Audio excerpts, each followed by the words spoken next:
बिस्मिल्लाहिर्रहमानिर्रहीम। अस्सलाम वालेकुम। अल्लाह ताला से दुआ है कि अल्लाह ताला आपके रिस्क को शाद की करे। आज हम बनाने जा रहे हैं बहुत ही मज़ेदार सा एक ट्राइफल। आप ज़रूर ट्राई कीजिएगा और मुझे फीडबैक दीजिएगा। और अगर आप मेरे चैनल पर न्यू हैं तो मेरे चैनल को लाइक शेयर सब्सक्राइब करते जाएं, साथ साथ बेल आइकन को भी ज़रूर दबा दें ताकि हर मज़े से मज़ेदार आने वाली वीडियो आपको मिल सके। अच्छा जी, सबसे पहले मैंने आपको कस्टर्ड दिखाया है। मैंने कस्टर्ड बना लिया हुआ। कस्टर्ड बनाना तो हर किसी को आता है। अब बॉक्स में लिखा होता है जिस तरह तरीके से भी आपने बनाना उस तरीके से आपने कस्टर्ड बना लेना है। अच्छा, उसके बाद ये मैंने जेली भी बना ली थी। इन सबको थोड़ा ठंडा कर लिया, फ्रीज़ कर लिया था। उसके बाद अब मैंने इसको निकाला तो उसके क्यूब्स बना लिए हैं। ये कुछ मेरे पास केक पड़े हुए थे। केक को हमने इंशाल्लाह इसकी सेटिंग करते हैं कुछ इस तरीके से।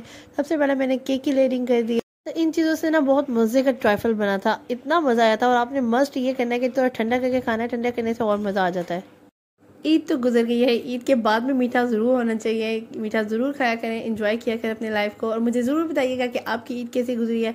इस तरीके से मैंने क्या किया है, इसको अब लेयरिंग कर दिया उसमें कस्टर्ड की। कस्टर्ड जो थोड़ा थिक था तो मैंने उसमें ना इसी का पानी ऐड कर दिया था। स्टार्टिंग में आपने देखा होगा तकरीबन 2 सर्विंग स्पून आपने डाल देना, ज़्यादा भी उसको पतला नहीं कर लेना। अब मैंने इसको में क्या डाल दिया, ये चंक्स डाल दिए फ्रूट्स के, जो फ्रूट ट्राइफल था मेरे पास। उसके बाद ये जेली आ गई है। इस तरीके से को ना आपने थोड़ा सा तिक तिक सा बनाना है और बना के ना आपने इसको फ्रीज़र में रख देना। फ्रीज़र में रखने के बाद थोड़ा सा ठंडा हो जाएगी ना, फिर आपने इसके क्यूब्स बनाने हैं। ठीक है, इस तरह से जेली ऐड कर दिया। जेली ऐड करने के बाद मैं थोड़ी ऑल पर क्रीम की ना ऐसे ही लेयरिंग कर दूँगी इस तरीके से। ये बहुत मज़े का क्रीमी सा ना एक हमारा ट्राइफल सा रेडी हो गया था।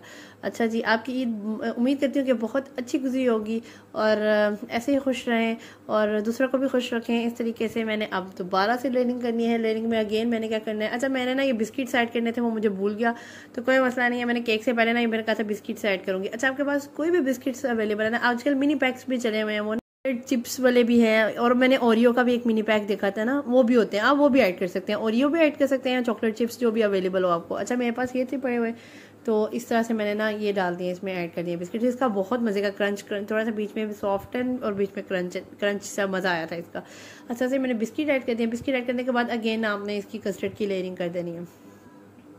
कस्टर्ड की अच्छे तरीके से लेनी है। आपको पता होगा इतना थिक कस्टर्ड नहीं लग रहा, हमने इतना थिक नहीं करना। ठीक है, इसको मैंने आपको बताया कि मैंने उसका ही पानी तकरीबन 2 सर्विंग स्पून आपने ऐड किया। आपने भी ऐसे करना है क्योंकि ज़्यादा थिक कस्टर्ड भी जो ना वो मज़ा नहीं आता उसका। वो फ्रीज़र में जब फ्रीज़ होतेगा ना वो खुद ही फिक्स हो जाएगा उसमें ना, इन चीज़ों में। इस तरह से मैंने अब ऊपर से ना लेयरिंग, अब लेयरिंग नहीं करनी, अभी एंड पॉइंट है। एंड पॉइंट पर मैंने क्या करना है, ये ना जेली थोड़ी सी ऐसे लगा देनी है। पूरी हर तरफ नहीं डालूंगी, बस थोड़ी थोड़ी ऐड करूँगी, थोड़ी डेकोरेशन भी हो जाती है और प्यारी भी लगती है। इस तरह से मैंने हल्की सी लेयरिंग इसकी कर दी थी बिस्किट्स की, थोड़े कलरफुल सा ना, वो वैसे भी आंखों को भी अच्छा लगता है और वैसे चीज़ भी पड़ी हुई ना एक अच्छी लुक आती है। इस तरीके से ना आप भी कोई डेकोरेशन किया करें चीज़ों की, डिफरेंट चीज़ें, डिफरेंट कलर्स जो है वैसे ही खूबसूरती लाते हैं चीज़ पे ना। इस तरह से मैंने उसमें थोड़े से ना वो चंक्स थे फ्रूट राइफल के, वो ऐड कर दिए थे इस तरीके से। और सेंटर में ना एक छोटा सा ना वो मेरे पास फ्रूट राइफल से आपको पता निकलता है कि चेरी का एक पीस होता है, वो चेरी का पीस जो है ना वो मैंने एक सेंटर में रख दिया था। उससे पहले मैंने इसकी क्रीम ऐड करनी है। ठीक है, ऑलपर्स की क्रीम जो है ना वो आपने ऊपर भी ऐसे करके ना इस तरीके से लेयरिंग कर देनी है।